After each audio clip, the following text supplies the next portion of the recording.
Game 56, Leafs Flames tonight in Calgary, 10 p.m. Eastern start. And it feels like we're on a fast track to the Leafs finishing before the Olympics 3-0, because why wouldn't they? Why would they not count themselves out and shoot themselves in the foot and basically have it be blow up catastrophe time for pretty much the second time this season?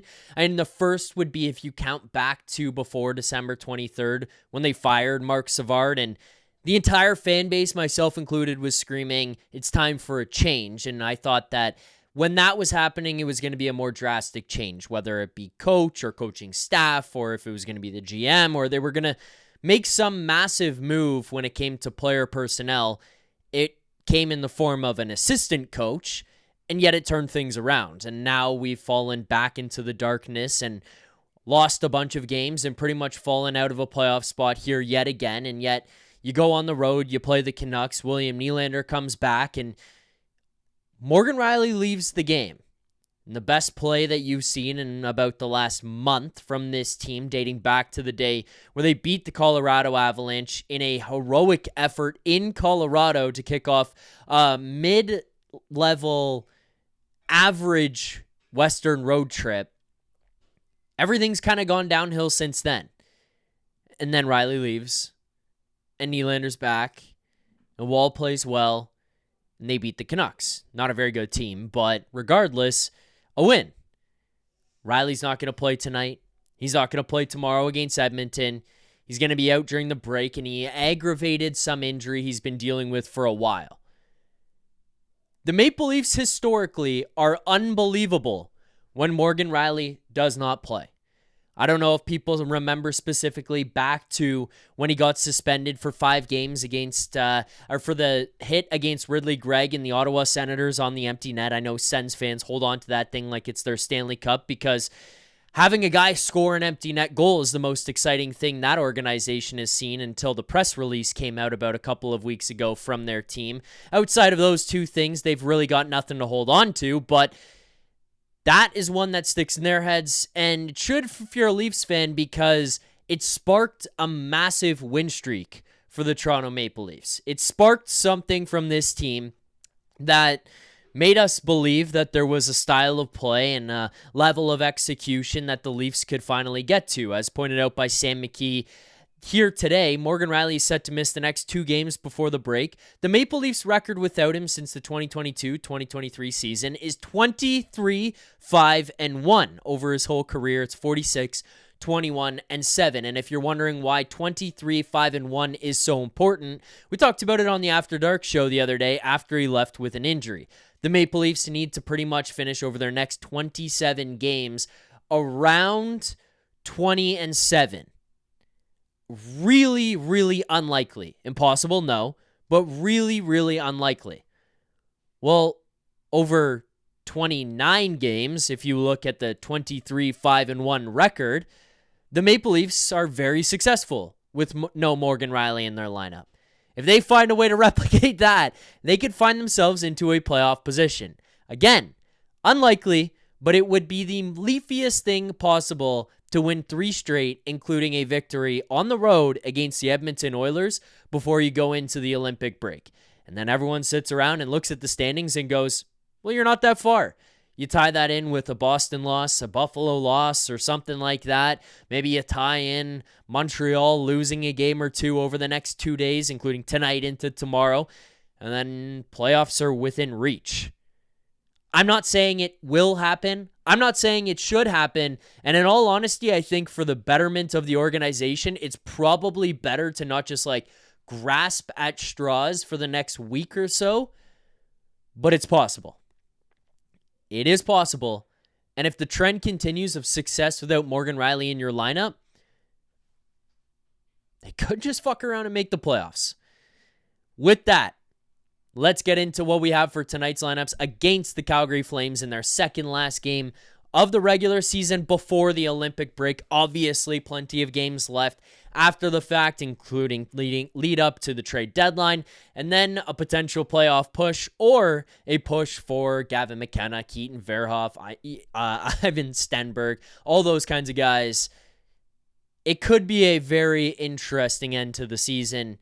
but we're going to have to wait until after the Olympic break, and we've got 2 more games to go until we get there. So with that, let's head on over to Daily Faceoff and see what our lines are for tonight's game, courtesy of Daily Faceoffs. Today, our game presentation, as always, is brought to you by Bet365. So let's see what we've got, starting with no changes at all. Nothing changing in tonight's game. I'm not going to spend too much time on this. You gave a little preamble of tonight's games. I mean, ultimately, it doesn't mean that much in the standings other than, like, it's just the leafiest thing ever to do to win tonight and win tomorrow. It doesn't put you into a playoff spot. It's not like you're sitting 1 point, 2 points away with a win tonight and a win tomorrow, nothing like that. You're not that close. It's just closer, so it's not like big picture it matters that much. But no changes forwards-wise. First line stays together. McMann, Matthews, and Domi found some success the other night against Vancouver on Saturday night. Scored some goals there. I mean, yes, great. They've produced offensively over a little bit, but Max Domi has been a detriment to them defensively. That line hasn't performed as well as it could have offensively. I think the only thing you're kind of looking at with this line is propping up Bobby McMann to be a guy who can get a little bit more spotlight, show, hey, he's got the speed, he's got the skill, he's got the brains to play in a top 6 role and with elite players, because then your value on the player can just go up and up and up. This isn't a guy that's just playing in a top 6 on a bad team without other good players around him. He is playing with Auston Matthews, and no matter what you want to say about Max Domi, Auston Matthews over the last month and a half has proved he is much closer to that elite version of himself that was scoring 55, 60, 60-plus goals a season than the one who scored 35 last year and missed a lot of it to injury, as well as missed the first chunk of this season or a decent chunk of the first half of this season, as well as not playing very well. He's further away from that than he was previously. So Bobby McMann now proving I can not only hang, but I can actually produce playing in that type of role. So that would be a good sign for me if he can come out tonight against Calgary and tomorrow against Edmonton specifically, which could be the biggest audition of the season for McMann and the Maple Leafs, and have himself a good game. Down to your second line now, Matias Maccelli, John Tavares, William Nylander will stick together for this game tonight. I don't really have any notes on this other than William Nylander in that game on Saturday looked like he kind of took a little bit to break into the game.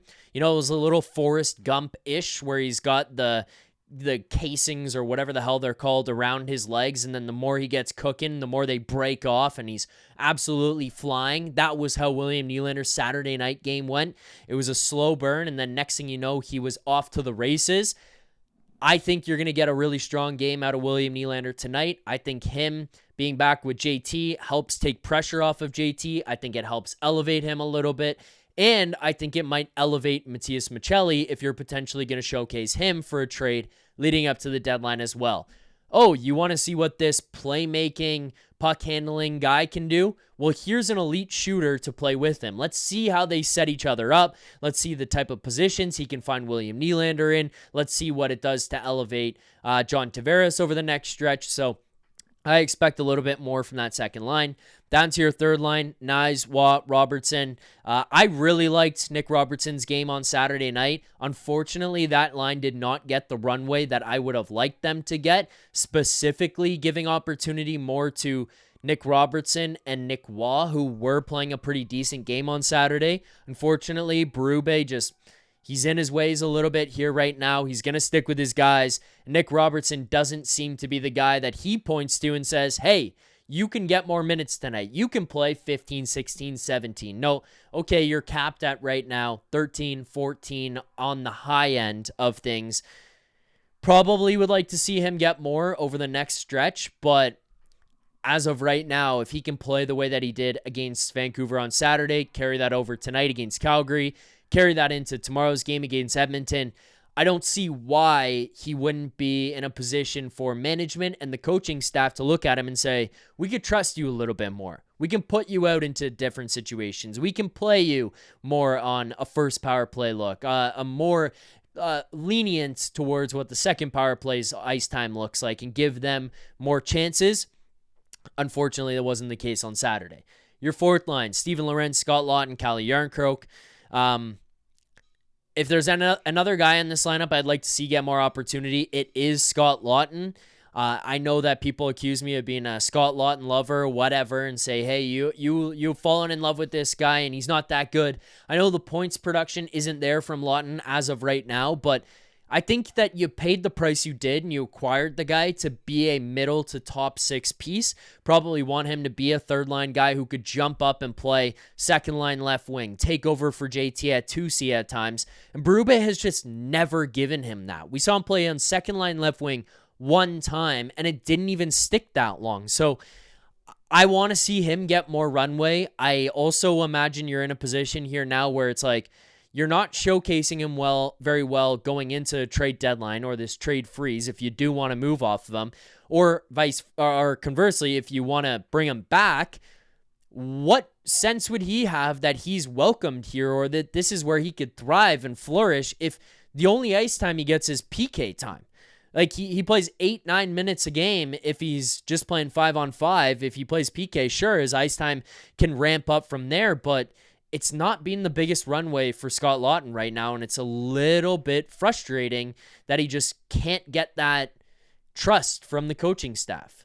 Like, why can't you give him that runway? That's a guy that I would want to see play more. And then Mike in Buffalo and I talked about this the other night.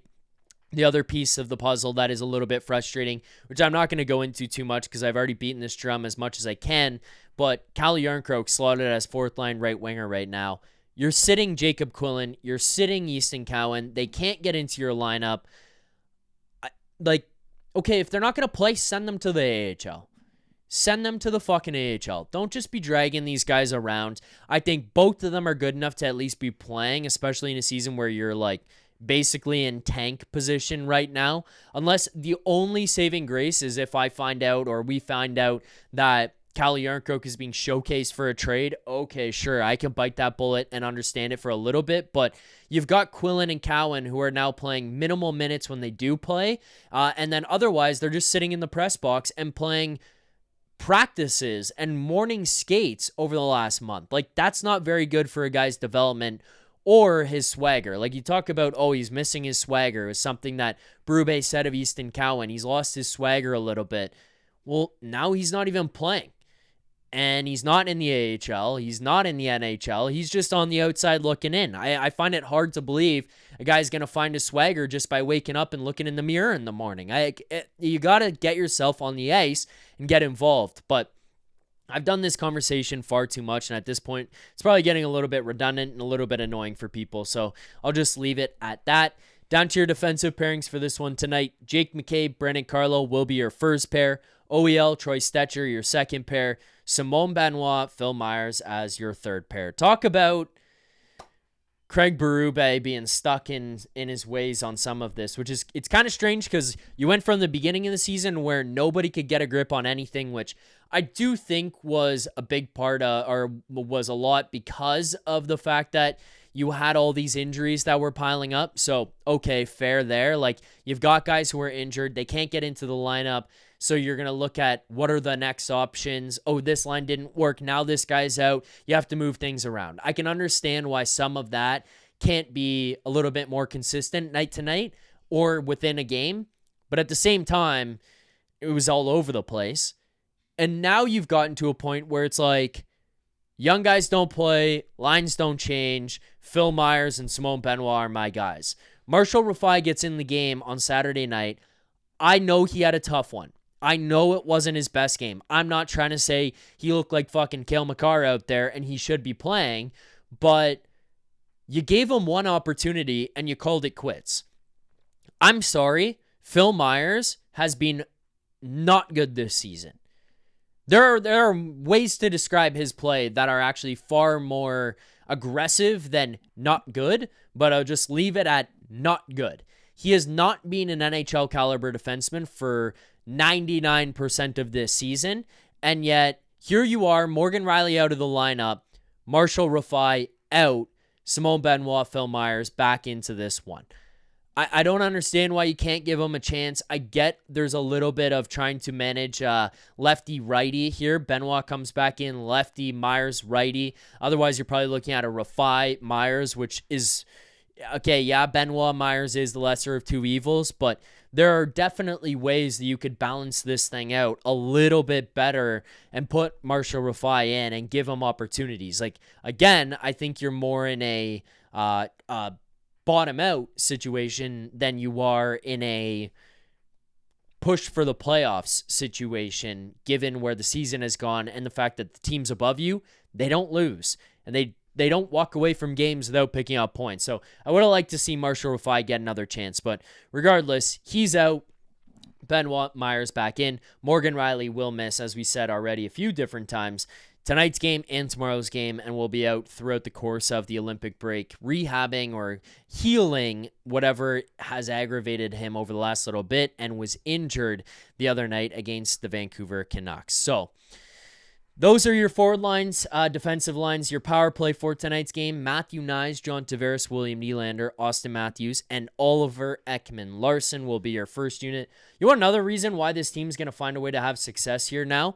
Morgan Rielly goes out, so the record without him is obviously great, but we've been clamoring for Oliver Ekman-Larsson to be quarterback one on PP1 for the longest time. They gave him like this much of a runway, an opportunity to quarterback power play one.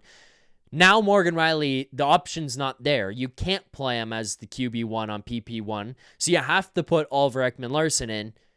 You just know that this thing is going to open up the doors to Oliver Ekman-Larsson and power play one lighting the world on fire. Like, they're going to come out tonight. They're going to go 4 for 4. They're going to roll into Edmonton. They're going to go 3 for 3, and we're all going to be looking at it and being like, Craig, are you fucking kidding me? We've been saying this all season long. You couldn't put him there.